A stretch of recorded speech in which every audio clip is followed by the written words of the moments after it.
Assalamualaikum warahmatullahi wabarakatuh. Sebelumnya perkenalkan, saya Rikalia Mu'arifah dari program studi pendidikan guru Madrasah Ibtidaiyah semester 2 Institut Pesantren Matholiul Falah. Nah, pada kesempatan kali ini saya akan membahas sedikit mengenai ta'arud al-adillah. Ulama usul mengartikan ta'arud ini merupakan sebuah dalil yang masing-masing menghendaki hukum di waktu yang sama atas sebuah kejadian yang menyalahi hukum yang dikehendaki oleh dalil yang lain. Atau secara singkatnya, ta'arud al-adillah ini yaitu pertentangan antara beberapa dalil. Sebagai contohnya yaitu mengenai hal membasuh atau menyapu kaki ketika berwudu. Hal ini terdapat di dalam firman Allah yaitu surah Al-Maidah ayat 6. A'udzu billahi minasyaitonir rajim. Bismillahirrahmanirrahim. Wamsahu biru'usikum wa arjulakum ilal ka'bayn, yang artinya, dan sapulah kepalamu dan basuh kakimu sampai dengan kedua mata kaki. Nah, di dalam satu qiraat itu dibaca wa arjulakum, sehingga ada ulama yang berpendapat bahwa kaki itu wajib dibasuh ketika berwudu. Sedangkan di dalam qiraat lain itu dibaca wa arjulikum, sehingga ada ulama yang mengartikan atau berpendapat bahwa kaki itu cukup disapu saja ketika berwudu. Nah, itu merupakan salah satu contoh dari ta'arud al-adillah.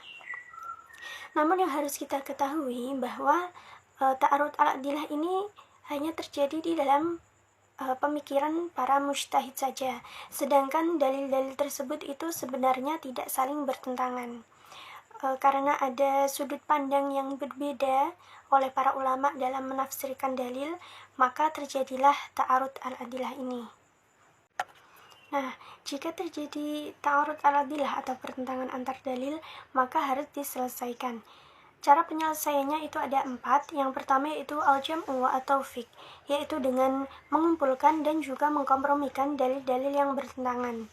Hal ini bisa dilakukan dengan mentakwilkan lafadz yang umum ke lafadz yang khusus, lafadz yang zahir ke lafadz yang nas, lafadz yang mutlak ke lafadz yang muqayyad, serta memilih salah satu hukum dengan cara mengambil dalil yang khusus daripada dalil yang umum. Lalu yang kedua yaitu dengan pentarjihan atau menguatkan salah satu dalil yang bertentangan. Hal ini bisa dilakukan dengan 2 cara, yaitu yang pertama memilih atau mencari dalil lain yang sekiranya dalil tersebut itu bisa menguatkan salah satu dalil yang bertentangan. Lalu cara yang kedua yaitu dengan meneliti hukum, yaitu dengan mendahulukan yang haram di atas yang halal. Hal ini berpedoman kepada kaidah fikih, yaitu apabila berkumpul antara haram dan halal maka dimenangkan yang haram.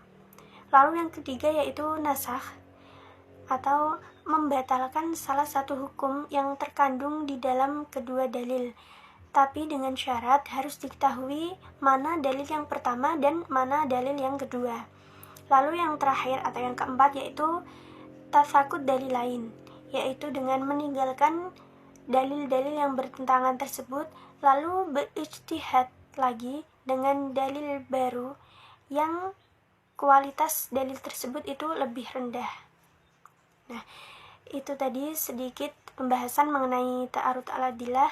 Apabila ada tutur kata yang kurang berkenan atau terdapat kesalahan dalam saya membahas ta'arud al-adillah tadi, saya mohon maaf yang sebesar-besarnya. Akhirul kalam, wabillahi taufiq wal hidayah. Assalamualaikum warahmatullahi wabarakatuh.